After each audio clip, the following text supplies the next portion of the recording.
Hatta xonadonimizdan ish romlarini qo'yib berganmiz. Bu yerga biz Engelberg termometni 8 dan qo'yib berganmiz. Hozir sizlarga qisqacha ma'lumot berib boraman. Xonadonimiz bu tarafda hammasi bir etajli bo'lgan, bu tarafda esa 2 etajli holatda bo'lgan. Bu yer splashli holatda panoramaligi uchun biz Engelberg termometni 8 profilini tavsiya berganmiz. Bu taraf bir etajligi uchun bu yerga ikkiga bo'lib bir tarafi ochiladi, bir tarafi gluxor holatda oynalarimiz energiya tejovchi rangi G36 mokriy rangdan qo'yib berganmiz.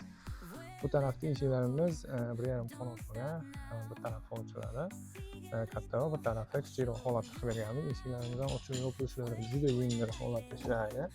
Ekskursiya juda yengil, o'chkamiz sublinatsiya, italyanskiy mahsulot, mashatlangan bilan birga oynasi energiya tejovchi oynada va bu tarafga xuddi shunaqa panorama kuxnyalar uchun bu yerda ikki tarafi ochiladi, o'rtada katta gulxor oyna qo'yib berganmiz. Hozir bulardan ishlashlarini va balkon tarafidagi eshik romlarini ham ishlab yopilishlarini ham birga. Eshigimiz asosiy eshigi uchun teng qanot qilib berganmiz. Endi 1.70 ga balandligi 2.60 bo'lgan.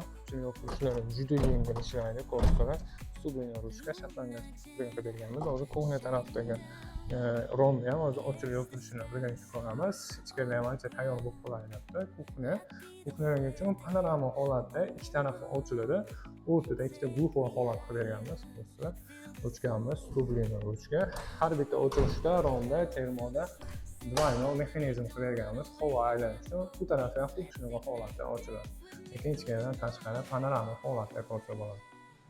Va bu tarafdagi yon tomon orqa taraflarga 6 metr plastikdan podokoniy holatda qilib berganmiz bu yerga.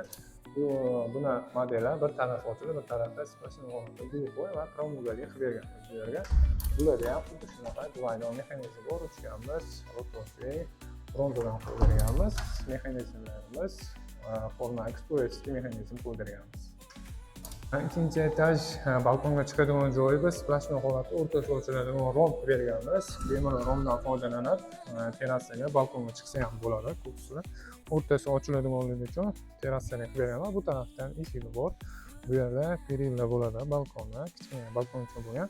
Bu tarafda eshikdan ham chiqsa bo'ladi. Buni ham xuddi shunaqa teng qanotga splashli holatda qilib berganmiz. Yopilishlari juda yengil holatda ishlaydi.